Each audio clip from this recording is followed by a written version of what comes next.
जाते हुए यीशु ने एक व्यक्ति को देखा जो जन्म से अंधा था।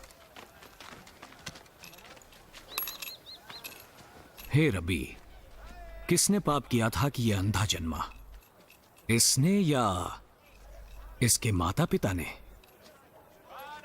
इसका अंधा होना ना तो इसके ना इसके माता पिता के पापों का प्रतिफल है, परंतु ये इसलिए हुआ कि परमेश्वर के काम उसमें प्रकट हो। जब तक दिन है हमें उसके काम करते रहना है जिसने मुझे भेजा है।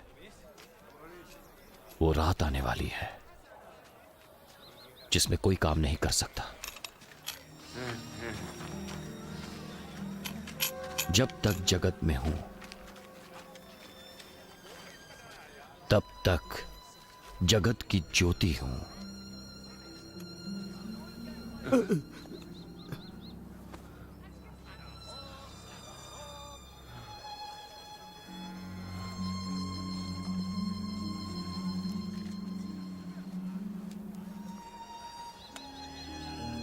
ये कहकर यीशु ने भूमि पर थूका और उस थूक से मिट्टी सानी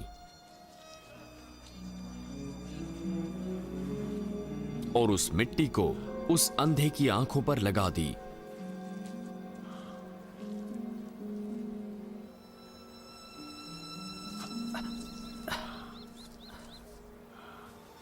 जा और शिलो के कुंड में धो ले। शीलो का अर्थ है भेजा हुआ।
उसने जाकर धोया और देखता हुआ लौट आया। तब उसके पड़ोसी और जिन्होंने पहले उसे भीख मांगते देखा था कहने लगे, क्या ये वही नहीं जो बैठा भीख मांगा करता था? ये वही तो है। नहीं, ये वो नहीं, उसके समान दिखता है। मैं वही हूँ। लेकिन ये कैसे हुआ कि तेरी आंखें खुल गई? यीशु नामक उस व्यक्ति ने मिट्टी सानी और मेरी आंखों पर लगाकर मुझसे कहा, शिलो में जाकर धो ले। तो मैं गया और जैसे ही धोया मैं देखने लगा। वो कहाँ है? मैं नहीं जानता। लोग उसे, जो पहले अंधा था, फरीसियों के पास ले गए। जिस दिन यीशु ने मिट्टी सान कर उसकी आंखें खोली थी, वो सब्त का दिन था।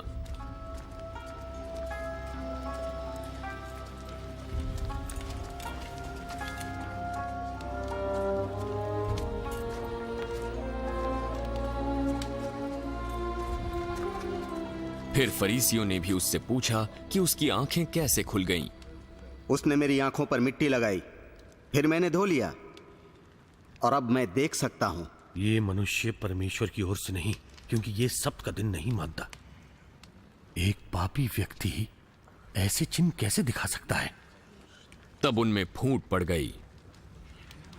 उसने तेरी आंखें खोली हैं तो तू उसके विषय में क्या कहता है? वो भविष्यद्वक्ता है। परंतु यहूदियों को विश्वास न हुआ कि वो अंधा था और अब देखता है, जब तक उन्होंने उसके, जिसकी आंखें खुल गई थी, उसके माता पिता को बुलाकर न पूछा, क्या ये तुम्हारा पुत्र है जिसे तुम कहते हो कि अंधा जन्मा था? फिर अब कैसे देखता है? हम तो जानते हैं कि ये हमारा पुत्र है और अंधा जन्मा था, परंतु हम ये नहीं जानते कि अब कैसे देखता है, और न ये जानते हैं कि किसने उसकी आंखें खोली। वो सियाना है उसी से पूछ लो, वो अपने विषय में आप कह देगा। ये बातें उसके माता पिता ने इसलिए कही क्योंकि वे यहूदियों से डरते थे, क्योंकि यहूदी एक मत हो चुके थे कि यदि कोई कहे कि वो मसीह है तो आराधनालय से निकाला जाए। इसी कारण उसके माता पिता ने कहा, वो सयाना है, उसी से पूछ लो। तब उन्होंने जन्म से अंधे को बुलाकर दूसरी बार उससे पूछा, परमेश्वर के आगे सच बोलने की शपथ ले। हम जानते हैं तेरी आंखें खोलने वाला पापी है। मैं नहीं जानता कि वो पापी है या नहीं। मैं एक बात जानता हूं, मैं अंधा था और अब देख सकता हूं।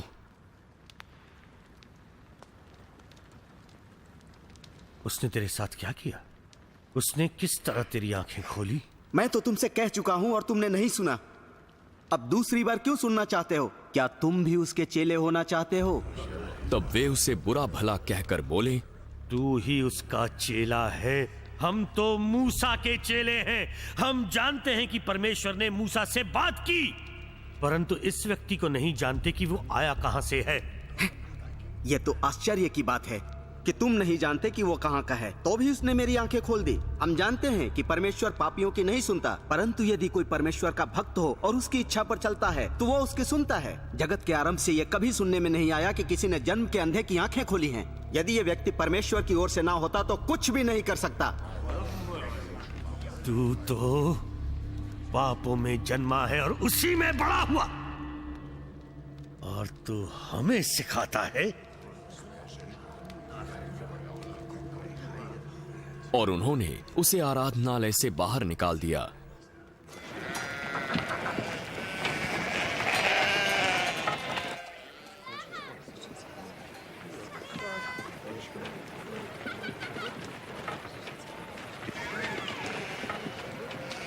जब यीशु ने सुना क्या हुआ था, तब वो जाकर उस व्यक्ति से मिला। क्या तू परमेश्वर के पुत्र पर विश्वास करता है? हे प्रभु, वो कौन है कि मैं उस पर विश्वास करूं? तूने उसे देखा भी है, और जो तेरे साथ बातें कर रहा है वो वही है। मुझे विश्वास है प्रभु। और उसने यीशु को दंडवत किया। मैं इस जगत में न्याय के लिए आया हूं, ताकि जो नहीं देखते वो देखें, और जो देखते हैं वो अंधे हो जाए। जो फरीसी उसके साथ थे, उन्होंने ये बातें सुनकर उससे कहा, कहीं तेरा अर्थ ये तो नहीं कि हम अंधे हैं?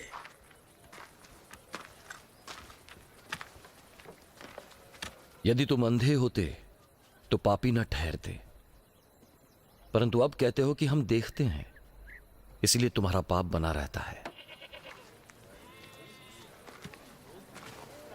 मैं तुमसे सच सच कहता हूं कि जो कोई द्वार से भेड़शाला में प्रवेश नहीं करता, परंतु किसी दूसरी ओर से चढ़ जाता है, वो चोर और डाकू है। परंतु जो द्वार से भीतर प्रवेश करता है वो भेड़ों का चरवाहा है। उसके लिए द्वारपाल द्वार खोल देता है, और भेड़ें उसकी आवाज सुनती है, और वो अपनी भेड़ों को नाम ले लेकर बुलाता है और बाहर ले जाता है। जब वो उन्हें बाहर निकाल चुकता है तो वो उनके आगे आगे चलता है, क्योंकि वे उसकी आवाज पहचानती है। परंतु वे पराये के पीछे नहीं जाएंगी, परंतु उससे भागेगी, क्योंकि वे परायों की आवाज नहीं पहचानती। यीशु ने उनसे ये दृष्टांत कहा, परंतु वे न समझे कि ये क्या बातें हैं जो वो हमसे कहता है। तो यीशु ने फिर कहा, मैं तुमसे सच सच कहता हूं, भेड़ों का द्वार मैं हूं। जितने मुझसे पहले आए वे सब चोर और डाकू हैं, परंतु भेड़ों ने उनकी नहीं सुनी। द्वार मैं हूं। यदि कोई मेरे द्वारा भीतर प्रवेश करे तो उद्धार पाएगा, और भीतर बाहर आया जाया करेगा और चारा पाएगा। चोर किसी और काम के लिए नहीं, परंतु चोरी करने और घात करने और नष्ट करने को आता है। मैं इसलिए आया कि वो जीवन पाए और बहुतायत से पाए।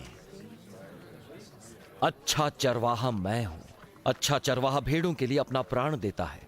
मजदूर जो न चरवाहा है न भेड़ों का मालिक है, भेड़ियों को आते देख भेड़ों को छोड़कर भाग जाता है, और भेड़िया उन्हें पकड़ता और तितर बितर कर देता है।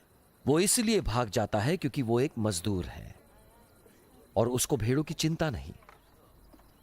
अच्छा चरवाहा मैं हूं। मैं अपनी भेड़ों को जानता हूं और मेरी भेड़ें मुझे जानती हैं। जैसे पिता मुझे जानता है वैसे मैं उसे जानता हूं। और मैं उनके लिए प्राण देने को तैयार हूं। मेरी और भी भेड़ें हैं जो इस भेड़शाला की नहीं, मुझे उनको भी तो लाना है। वो मेरी आवाज सुनेंगी, तब एक ही झुंड का एक ही चरवाहा होगा। पिता इसलिए मुझसे प्रेम रखता है कि मैं अपना प्राण देता हूं कि उसे फिर ले लूं।